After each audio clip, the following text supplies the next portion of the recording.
ജോളി വലിയ പരാതികൾ ഉന്നയിച്ചിരുന്നു, ആക്ഷേപങ്ങൾ ഉന്നയിച്ചിരുന്നു. അതിന്റെ തെളിവുകളടക്കം പുറത്തു വരുമ്പോൾ ഇതാ കയർ ബോർഡിനെതിരെ വീണ്ടും തൊഴിൽ പീഡന പരാതി ഉയർന്നിരിക്കുകയാണ്. രോഗിയായ ജീവനക്കാരന് മാനദണ്ഡങ്ങൾ ലംഘിച്ച് സ്ഥലം മാറ്റിയെന്ന പരാതിയാണിപ്പോൾ ഉണ്ടാകുന്നത്. മെഡിക്കൽ സർട്ടിഫിക്കറ്റ് പോലും പരിഗണിക്കാതെ ഒഡീഷയിലേക്കും പശ്ചിമ ബംഗാളിലേക്കും തുടർച്ചയായി സ്ഥലം മാറ്റി എന്ന ആരോപണമാണ് ഉന്നയിക്കുന്നത്.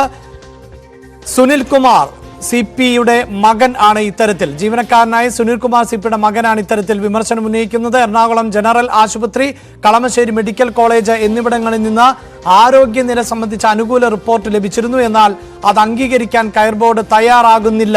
കയർ ബോർഡിലെ ഉന്നത ഉദ്യോഗസ്ഥരുടെ അഴിമതിക്ക് കൂട്ടുനിൽക്കാത്തതാണ് വേട്ടയാടലിന് കാരണമെന്നും ഉദ്യോഗസ്ഥന്റെ മകൻ ആരോപിക്കുകയാണ്.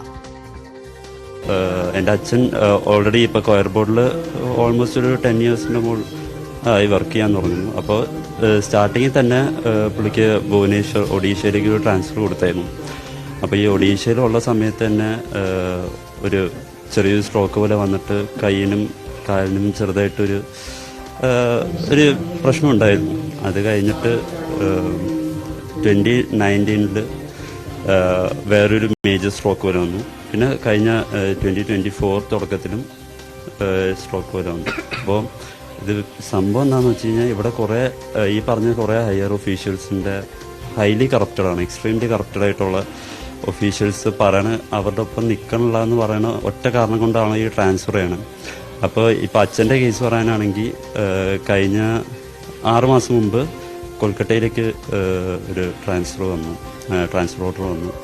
അപ്പോൾ അന്ന് ഇപ്പോൾ ഈ സ്ട്രോക്കിൻ്റെ ഭാഗമായിട്ട് ഇപ്പോൾ ഉള്ള പ്രശ്നം എന്താണെന്ന് വെച്ച് കഴിഞ്ഞാൽ അച്ഛന് സംസാരിക്കാൻ ഈ വാക്കുകൾ പറഞ്ഞു വരാൻ നേരത്ത് അങ്ങോട്ടും ഇങ്ങോട്ടും മാറിപ്പോവും. അതുകൊണ്ട് കൂടിയാണ് സംസാരിക്കാൻ കുറച്ച് ബുദ്ധിമുട്ടുണ്ട്. അപ്പോൾ ഇതെല്ലാം കാണിച്ചുകൊണ്ട് ആദ്യം തന്നെ ഒരു മെഡിക്കൽ സർട്ടിഫിക്കറ്റ്, ഈ പറഞ്ഞ ഡോക്യുമെൻറ്റ്സ് ഇതെല്ലാം വെച്ചിട്ട് ഒരു റിക്വസ്റ്റ് കൊടുത്തു, ഇത് ക്യാൻസൽ ചെയ്യണം, ഇങ്ങനത്തെ മെഡിക്കൽ ട്രീറ്റ്മെൻ്റ് ഉണ്ട്, ഇവിടെ തന്നെ റീറ്റേൺ ചെയ്യണമെന്ന് പറഞ്ഞ് വിത്ത് മെഡിക്കൽ ലീവിന് വേണ്ടിയിട്ട്. പക്ഷേ അതൊന്നും അക്സെപ്റ്റ് ചെയ്തില്ല.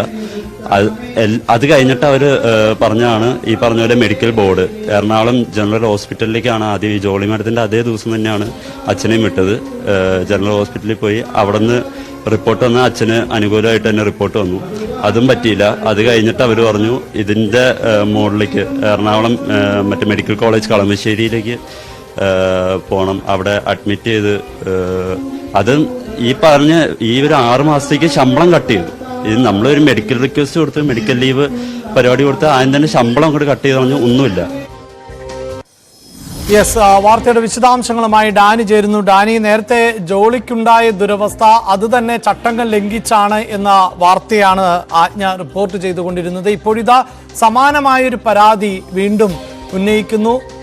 മലയാളിയായ ഒരു വ്യക്തിക്ക്, അദ്ദേഹം വർഷങ്ങളായി കയർ ബോർഡ് ജോലി ചെയ്യുന്നു. സ്വാഭാവികമായും രാജ്യത്ത് എവിടേക്കും ട്രാൻസ്ഫർ ഒക്കെ ഉണ്ടാകാം. പക്ഷേ അങ്ങനെ ട്രാൻസ്ഫർ ചെയ്യുമ്പോൾ അവർക്ക് ഗുരുതരമായ ആരോഗ്യ പ്രശ്നങ്ങൾ ഉണ്ടായെങ്കിൽ അത് പരിഗണിക്കുകയും അങ്ങനെ ട്രാൻസ്ഫർ ചെയ്യാൻ പാടില്ല എന്ന് ബൈലോ പ്രകാരം പറയുന്നു എന്നുള്ളതായിരുന്നു നമ്മുടെ ആ റിപ്പോർട്ട്.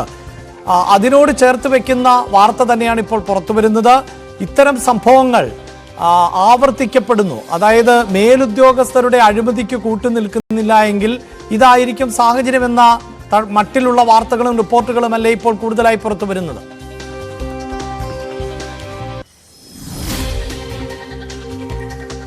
അഭിലാഷ്, അത് തന്നെയാണ് കാരണം. ഈ ജോളി മധുവിനുണ്ടായ അനുഭവം അത് തന്നെയാണ് മറ്റുള്ള പലർക്കും തന്നെ ഉണ്ടാകുന്നതെന്നാണ് അല്പം മുമ്പ് സംസാരിച്ച ജീവനക്കാരൻ്റെ മകൻ സാക്ഷ്യപ്പെടുത്തുന്നത്. തൻ്റെ പിതാവിനുണ്ടായ അനുഭവമാണ് അദ്ദേഹം പങ്കുവച്ചത്. കാരണം അദ്ദേഹത്തിന് പക്ഷാഘാതവുമായി ബന്ധപ്പെട്ട് തന്നെയായിരുന്നു ചികിത്സ തേടിയിരുന്നത്. ഇതിൻ്റെ ഈ മെഡിക്കൽ സർട്ടിഫിക്കറ്റ് അടക്കമുള്ള ആധികാരികമായ രേഖകൾ മെഡിക്കൽ കോളേജിൽ നിന്ന് ഹാജരാക്കി. പക്ഷേ അപ്പോഴൊന്നും അതിലൊരു വിട്ടുവീഴ്ചയ്ക്ക് പോലും തയ്യാറാകാതെ തന്നെയാണ് ഈ ബോർഡ് നേതൃത്വം ഈ നടപടികളുമായി മുന്നോട്ട് പോകുന്നത്. അവരുടെ കണ്ണിൽ കരടാണെന്ന് തോന്നുന്ന ഉദ്യോഗസ്ഥരെ, ജീവനക്കാരെ മുഴുവനായിട്ട് തന്നെ അവിടെ നിന്ന് മാറ്റുക, അവരെ പീഡിപ്പിക്കുക, ഈ തൊഴിലിടങ്ങളിലും പരമാവധി പീഡനം അവർക്ക് നൽകുക എന്നത് തന്നെയായിരുന്നു അവർ ഉദ്ദേശിച്ചിരുന്നത്. ഒന്നുകിൽ അത് ഇട്ടിട്ട് പോകുക, ഇതായിരുന്നു അവർ അനുവർത്തിച്ചിരുന്ന ഒരു രീതി എന്ന് പറയുന്നത്. ഇദ്ദേഹത്തെ ഇവിടെ CP സുനിൽകുമാർ എന്ന് പറയുന്ന ജീവനക്കാരൻ അദ്ദേഹത്തെ സ്ഥലം മാറ്റിയിരുന്ന ആദ്യം ഒഡീഷയിലേക്കാണ്, പിന്നീട് അടുത്ത സ്ഥലം മാറ്റം നൽകുന്നത് കൊൽക്കത്തയിലേക്കാണ് കൊടുക്കുന്നത്. അങ്ങനെ ഈ രോഗാവസ്ഥയിലുള്ള ഒരാളെയാണ് ഈ രീതിയിലിട്ട വട്ടം കറക്കുന്ന തളർത്തുന്ന രീതിയിലേക്കെല്ലാം തന്നെ വരുന്നത്. അവസാനം അദ്ദേഹത്തിന് രോഗം മൂർച്ഛിക്കുന്നു, അദ്ദേഹത്തിന് സംസാരിക്കാൻ പോലും കഴിയാത്ത ഒരവസ്ഥയിലേക്ക് എത്തിയതായി മകൻ പറയുന്നുണ്ട്. സംഭവിക്കുന്നത് മകൻ ഇപ്പോൾ അച്ഛനെ ശുശ്രൂഷിക്കുന്നതിന് വേണ്ടി അദ്ദേഹത്തിന് വിദേശത്ത് ലഭിച്ച ജോലി പോലും ഉപേക്ഷിച്ചുകൊണ്ട് കൂടെ നിൽക്കേണ്ട അവസ്ഥയിലേക്ക് എത്തുന്നു. അങ്ങനെ ഒരു കുടുംബം തന്നെ നിരാലംബമാക്കപ്പെടുന്ന ഒരു രീതിയിലേക്കാണ് ഈ ഉദ്യോഗസ്ഥരുടെ ഈ മനോഭാവം കൊണ്ട് എത്തിച്ചിരിക്കുന്നത്. അതുകൊണ്ട് തന്നെയാണ് ഇന്ന് ഇവിടെ പല ജീവനക്കാരും കയർ ബോർഡിൽ നിന്ന് പലരുമായിട്ട് ഇവിടേക്ക് എത്തുന്നുണ്ട്. ഇവരെല്ലാവരും തന്നെ പറയുന്നത്, പലരും നേരിട്ട് പറയാനും പങ്കുവയ്ക്കാനും തയ്യാറാകുന്നില്ലെങ്കിൽ കൂടി അവരുടെ ഒരു പൊതുവികാരം ശക്തമാണ്. കാരണം ഇതിനെതിരെ ഈ അഴിമതിയെ ചോദ്യം ചെയ്തുകൊണ്ടാണ് പലർക്കും ഈ രീതിയിലേക്ക് മുന്നോട്ട് വരുമ്പോൾ ദുരവസ്ഥയുണ്ടാകുന്നത്. അത് മാത്രവുമല്ല, നിരവധി പരാതികൾ കയർ ബോർഡിനെതിരെ കേന്ദ്രത്തിലേക്ക് ലഭിച്ചിട്ടുണ്ട്. പലരും അവരുടെ ഒരു പേരോ കാര്യങ്ങളോ വയ്ക്കാതെ തന്നെയാണ് ഈ പരാതികൾ അയച്ചിട്ടുള്ളത്. അതത്രയും വിശദമാക്കുന്നത് ഈ ഓഫീസിനകത്ത് ഉണ്ടാകുന്ന ഈ അഴിമതി, സാമ്പത്തികമായ അഴിമതി തന്നെയാണ് പ്രധാനമായും. ഓരോ എക്സിബിഷൻ മറ്റ് കാര്യങ്ങൾ ഇതെല്ലാമായിട്ട് വലിയ രീതിയിൽ തുക ചെലവഴിക്കുന്നതിൻ്റെ കണക്കുകൾ വിശദമായി അക്കമിട്ട് നിരത്തിക്കൊണ്ടാണ് പല പരാതികളും നൽകിക്കൊണ്ടിരിക്കുന്നത്. അത് തന്നെയായിരുന്നു ജോളി മധു അടക്കമുള്ളവർ ചൂണ്ടിക്കാണിക്കുകയും ചെയ്തത്. ഇങ്ങനെയെല്ലാം തന്നെ കെടുകാര്യസ്ഥ സംഭവിക്കുന്നു. കാരണം അവർക്കത് ചൂണ്ടിക്കാണിച്ച് മതിയാകും. നാളെ ഇത് സംബന്ധിച്ചൊരു ചോദ്യം ഉയരുമ്പോൾ അവർക്ക് തന്നെയായിരിക്കും അത് കൂടുതൽ കുരുക്കാകുക. അതുകൊണ്ട് തന്നെ ഒരു ഉത്തരവാദിത്തമുള്ള ഒരു ജീവനക്കാരി എന്ന രീതിയിൽ തന്നെയാണ് അവർ ഇത്തരം കാര്യങ്ങൾ അറിയിച്ചത്.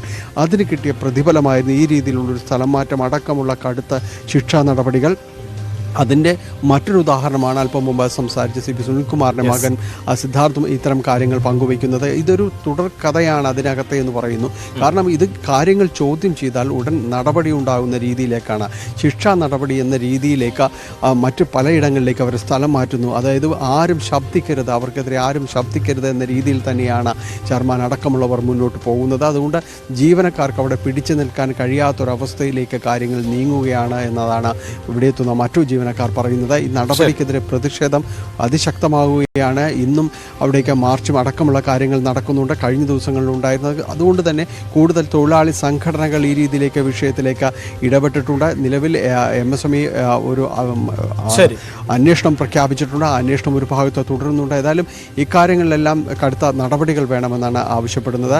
തീർച്ചയായും ഇതിപ്പോൾ ജോളിക്ക് പിന്നാലെ വലിയ തോതിലുള്ള ആരോപണങ്ങൾ ഉയരുകയാണ്. കയർ ബോർഡിലെ ഉന്നത ഉദ്യോഗസ്ഥർക്ക് നേരെ അഴിമതിക്ക് കൂട്ടുനിൽക്കാത്ത പശ്ചാത്തലത്തിൽ വലിയ പീഡനം നേരിടേണ്ടി വരുന്നു ഇവർ എന്നാണ് മനസ്സിലാക്കാൻ സാധിക്കുന്നത്. ഒരു പക്ഷേ അധികൃതരുടെ ശ്രദ്ധയിൽ ഇനിയെങ്കിലും ഈ വിഷയം പെടും എന്ന് വേണം നമുക്ക് പ്രതീക്ഷിക്കാൻ. മറ്റൊരു വാർത്തയിലേക്ക്. വയനാട് അട്ടമലയിൽ കാട്ടാന ആക്രമണത്തിൽ ഒരാൾ കൊല്ലപ്പെട്ടു. അട്ടമല സ്വദേശി ബാലൻ ആണ് മരിച്ചത്. ഇന്നലെ രാത്രിയിലാണ് ബാലൻ കാട്ടാനയ്ക്ക് മുന്നിൽപ്പെട്ടത്. ഇതോടെ കേരളത്തിൽ 2 ദിവസത്തിനിടെ 4 പേരാണ് മരിച്ചിട്ടുള്ളത് കാട്ടാന ആക്രമണങ്ങളിൽ.